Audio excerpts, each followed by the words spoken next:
أعوذ بالله من الشيطان الرجيم. بسم الله الرحمن الرحيم. أفتطمعون أن يؤمنوا لكم وقد كان فريق منهم يسمعون كلام الله ثم يحرفونه من بعد ما عقلوه وهم يعلمون. اللہ تعالی نے ارشاد فرمایا، اے اہل ایمان، کیا تم توقع رکھتے ہو کہ تمہارے کہنے پر یہ اہل کتاب ایمان لے آئیں گے، حالانکہ ان میں ایک گروہ ایسا بھی تھا جس کے لوگ اللہ کے کلام کو سنتے تھے، پھر وہ اس کو بدل ڈالتے تھے، بعد اس کے کہ انہوں نے اسے سمجھ بھی لیا تھا اور وہ جانتے بھی ہیں۔ ایمان والوں کو اللہ تعالی نے اس آیت میں یہ بات بتائی ہے کہ اے اہل ایمان، کیا تم یہ آرزو رکھتے ہو، کیا تمہیں توقع ہے کہ یہ اہل کتاب، یہ یہود و نصارہ تمہارے کہنے پر ایمان لے آئیں گے؟ ایسا ہرگز نہیں ہوگا۔ یہ تمہاری بات کی کبھی بھی تصدیق نہیں کریں گے، یہ دین اسلام کو قبول کرنے کے لیے کبھی بھی تیار نہیں ہوں گے، اس لیے تم ان سے ایمان کی امید مت رکھو، ایمان سے متعلق توقع مت رکھو۔ یہ لوگ کسی بھی طرح سے تمہاری بات نہیں مانیں گے اور تمہارے ساتھ شریک نہیں ہوں گے۔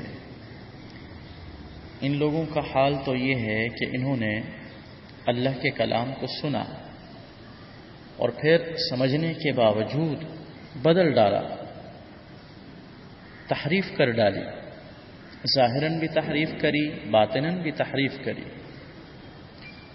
خاص طور سے آپ صلی اللہ علیہ وسلم کے زمانے میں یہودیوں نے جو تحریف کی، یہ بہت ہی واضح ہے۔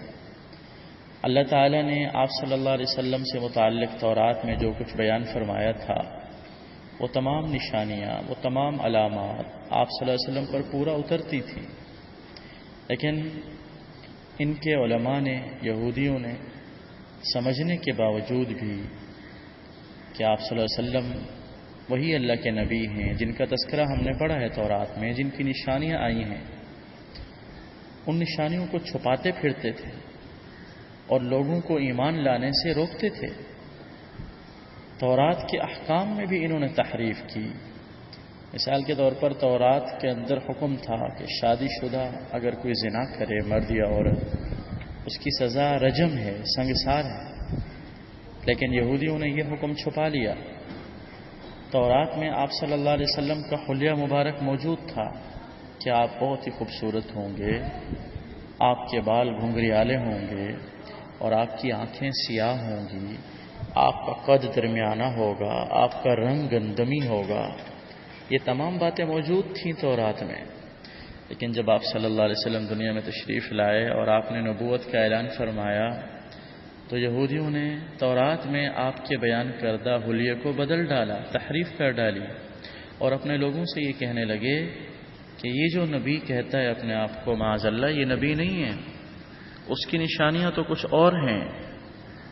وہ لمبے قد کے ہوں گے، ان کی آنکھیں نیلی ہوں گی، بال سیدھے ہوں گے۔ تو انہوں نے لوگوں کو آپ صلی اللہ علیہ وسلم پر ایمان لانے سے روک دیا۔ تو یہ ان کا وتیرہ تھا، یہ ان کا مزاج تھا۔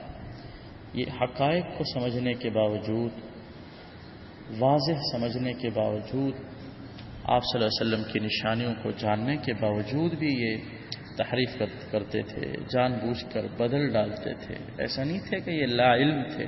اللہ فرماتے ہیں وَهُمْ يَعْلَمُونَ، ان کو علم تھا کہ ہم تحریف کر رہے ہیں، ان کو علم تھا کہ ہم بات کو بدل رہے ہیں، ان کو پتہ تھا کہ ہم حقائق چھپا رہے ہیں۔ اس لیے اللہ نے فرمایا تم یہود کی طرف سے توقع مت رکھو ایمان کی، تم اس بات کا گمان مت کرو کہ یہ ایمان لے آئیں گے، یہ بڑے بد نصیب ہیں، بدبخت ہیں، انہوں نے اپنے نبیوں کے ساتھ اتنا برا برتاؤ کیا، رویہ اختیار کیا. بنی اسرائیل کے نبیوں کے ساتھ انہوں نے بہت برا رویہ اختیار کیا، قتل کیا نبیوں کو جھٹلایا، ان کا مذاق اڑایا، ان کا استہزاء کیا. تو یہ آپ صلی اللہ علیہ وسلم کے ساتھ بھی کسی قسم کا کوئی اچھا رویہ اختیار کرنے والے نہیں ہیں. آپ ان سے توقع مت رکھیں خیر کی، ان سے امید مت لگائیں کہ یہ تمہارے کہنے پر ایمان لے آئیں گے. یہ بالکل بھی ایمان لانے والے نہیں ہیں. افتطمعون ان یؤمنوا لکم، کیا تم توقع رکھتے ہو اے مسلمانوں کہ یہ یہودی اہل کتاب تمہارے کہنے پر ایمان لے آئیں گے؟ وقد كان فریق منہم، حالانکہ ان میں سے ایک گروہ ایسا بھی ہے، یسمعون کلام اللہ، جو سنا کرتے تھے اللہ تعالیٰ کے کلام کو، پھر یحرفونہ من بعد ما عقلوہ، پھر وہ تحریف کر ڈالتے تھے بعد اس کے کہ وہ سمجھ بھی لیتے تھے اس کلام کو، اور وہ جانتے بھی تھے کہ ہم تحریف کر رہے ہیں، بدل رہے ہیں. جان بوجھ کر سمجھتے بوجھتے ہوئے انہوں نے اللہ کے کلام کو بدلا، آپ صلی اللہ علیہ وسلم کی نشانیوں کو چھپایا. تو ایسے ہٹ درم اور ضدی اور عناد اور بغض اور کینہ اور حسد رکھنے والے لوگوں سے، حیلہ ساز، فریب دینے والے متعصب لوگوں سے آپ امید رکھتے ہو کہ یہ ایمان لے آئیں گے؟ ایسا نہیں ہے، یہ ایمان نہیں لائیں گے. واخر دعوانا